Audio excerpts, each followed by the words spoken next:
up, people? What's up, people? What's up, people? Welcome to J.K. Lee Sports.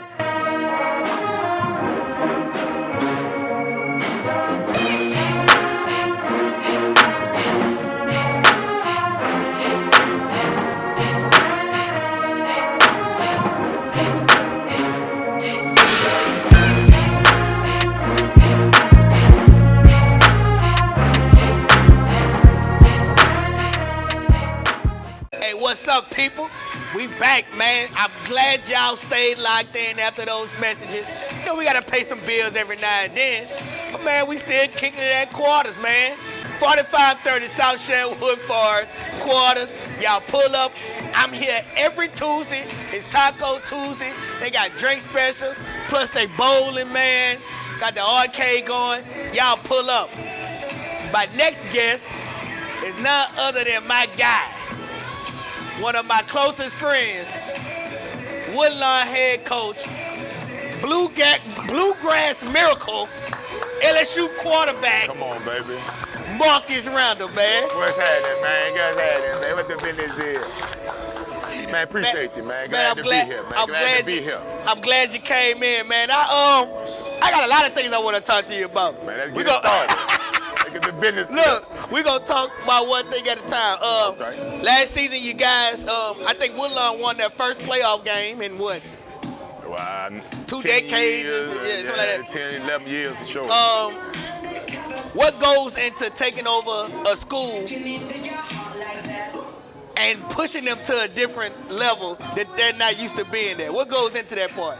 Well, I mean, you know, coming in, that's the building process of it, man. You know, coming in, you know, they were moving up to 5A in 2019 when I took it over, coming out of a 4A district. Yeah. I think that was one of the reasons why the coach left. I mean, he was looking at it. They went 2-8 that year, and they basically were looking at it and were saying, you know, how would they be able to compete moving up to 5A? So, Wait, yeah, I mean, he said that's why the coach left. I mean, that's my understanding.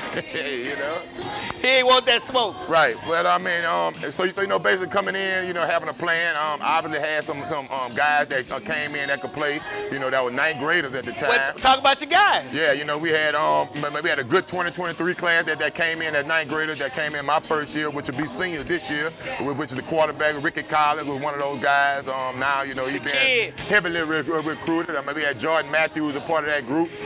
Desiree Delmore, Devin Boyd, Devin Jones, Roy Brackens, Shimon Douglas II.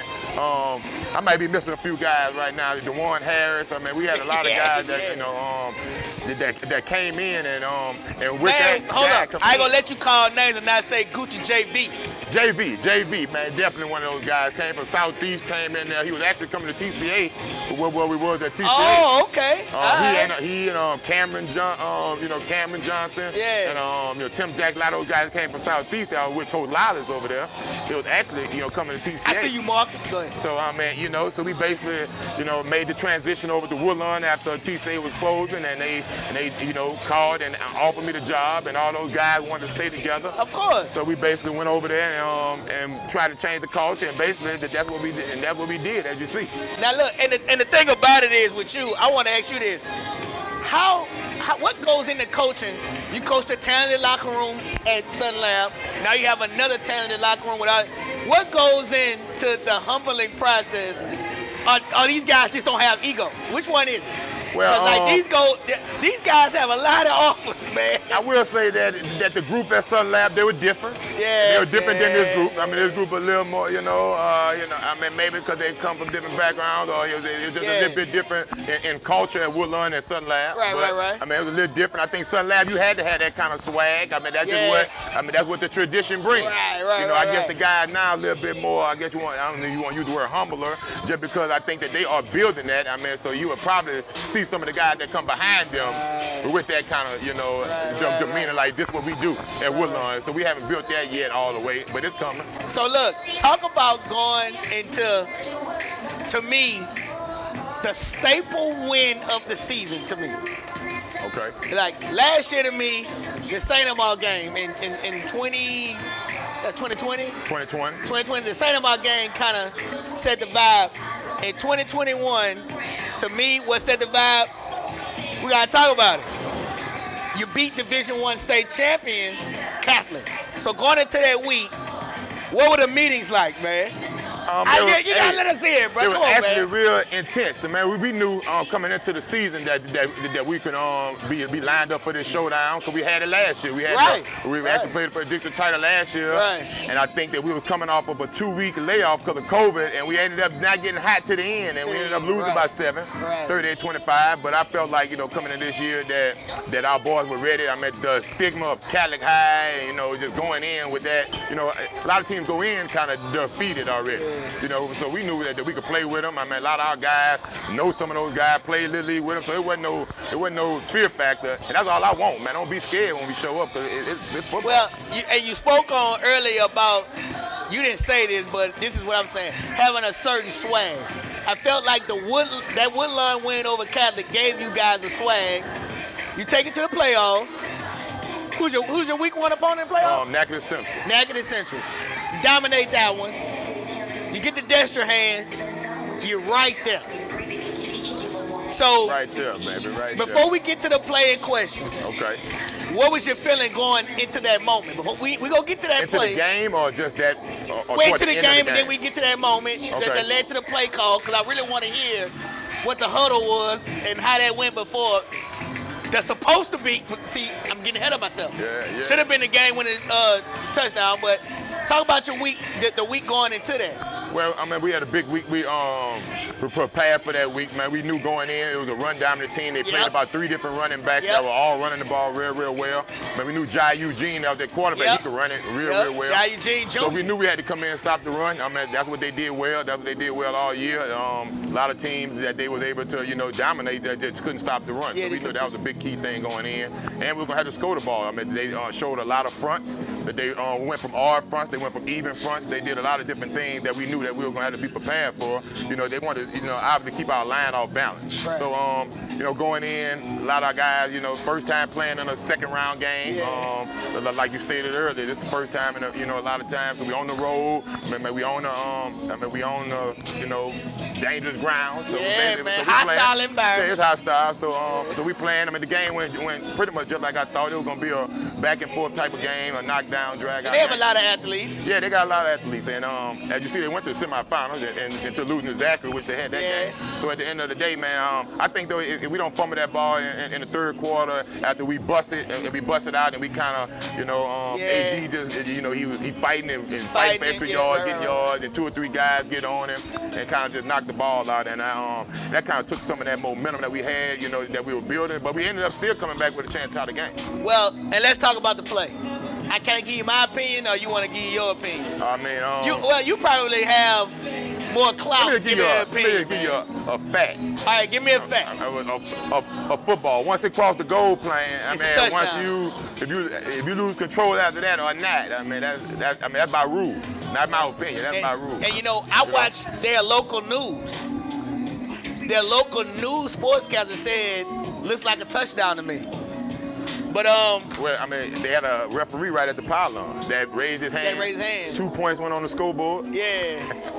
That was weird. I know they must have had a replay somewhere or something that took. And look, and we gotta take our hat off to J-Bo. Hell of a player, man. Hell of a player. Hell of a guy. Hell of But an if you athlete. actually go to the play, because we coach every detailed part of each part of our plays, each part of our scheme. If we run the play the right way, actually, it ain't even close. The guys come out just excited about playing. 2 of the other guys that supposed to be running a route that is kind of a rub route. They don't make the rub like it's supposed to happen. A lot of things happen. Okay. So it actually made it closer than what it even should have been. Really. Gotcha. Tough second round loss, but I'm real confident about this season. The district is changing. Lord, that district gonna be so much fun. Oh yeah. So talk about preparing. No shade at none of the last district participants, but talk about getting prepared for when you get Catholic, you get Zachary, you get Scotlandville, all in the same district. What goes into that preparation, man? I don't know if y'all know this, but his DB coach is my Talking Sport and co-host, so we're gonna put the pressure on him too. Yeah, already. But man, We want to play the best. As you saw our schedule last year, they rated us the second highest schedule in all the state. Everybody we played either almost went to the championship game or won it. Right. In their division. And it pretty much stacked up that way too, and not on our district game, but our non-district game. Right. So we want all the smoke. That's what we're here for. If you got it, we ain't running from nobody. So stack us all up, and I'm hoping they put the 5A playoffs back together. They about to vote on it. Yeah, please put it back together. Put it back in. But look at the camera and tell them. Please put it back together, man. Stop giving some of these teams easy walks into these, championship games that they got out here. You hear me? That's how I'm coming. Somebody got to own it. Somebody, and you put both champions in our district, so our district title gonna mean a whole lot this year. Well, we're gonna go on since we finished that. The Louisiana Football Gridiron Bowl. It looked fantastic. What went into planning something like that, man? I saw you and Andy. Shout out Andy. What went into planning that, man? It looked great. Like from the Friday night with the jersey announcements, like all of that, man. I got goosebumps watching those kids get their jerseys. Nobody else is doing that around here. Right. That was different. So what goes into planning an event like that? Well, actually, Gridiron Football, that was actually the third annual one. They didn't do it last year in 2020. Okay, all right. But actually, the year before that, me and my brother was the head coaches of the game. Okay, all right. It was out in Pineville and at Louisiana College. Louisiana College. So after helping Andy plan that one and being a part of it, and getting all the coaches and having all those guys down there, man, it was a great thing that he had going. Definitely after we came back and I started doing the 7-on-7 with them all last spring. That's what just get back to your question of the planning. It's basically a year-long thing of going to having camps, going to these 7-on-7, seeing these guys, following them throughout the season, which Andy do a lot of because I got Friday night games during the season, but during this off season, man, while we on the 7-on-7 tournament, I'll be coaching my team, but you know how if you saw the last year, after the game's over, I'm behind the camera, So we basically been seeing guys all over. We opened the game up this year, not to the only Louisiana guy. We had guys from Florida. We had a couple guys from Woodland, Texas. We had a couple guys from Mississippi. So we trying to make it to a national game where it's just not only Louisiana kids, which we did this year. But and it's just a year-long process of evaluating talent, seeing guys, getting those guys that want to come and participate, and rolling with it from there, man. I had a great time with it. It was almost like a coach's retreat. Yeah. Man, we had about 30 coaches that looked like 30 coaches. Man, we was able to bond throughout that week. The kids had a great time. We actually generated $1.3 million for the city of Hammond throughout the week. Man. Of people that stand down there and doing that, just for economic growth. And man, we plan on doing bigger and better. It's growing, man. I loved every second of watching the jersey presentation, like the banquet. I don't know who I did it with, be honest. Well, I'm about to say that's part of the agenda. That was the part of, Mike came and spoke. Mike Clayton came and spoke at it. Deborah Henderson came down. They were the celebrity coaches for the East and West team. So man, we had a great time down there, man. Just fellowshipping, and it was almost like a end of the year kind of celebration for all the coaches that been coached all year long. Players that was nice. Man, it was a great event. I enjoyed it, man. Well, you started on it. Let's get to 7-on-7. Let's get to it. Let's get to 7-on-7.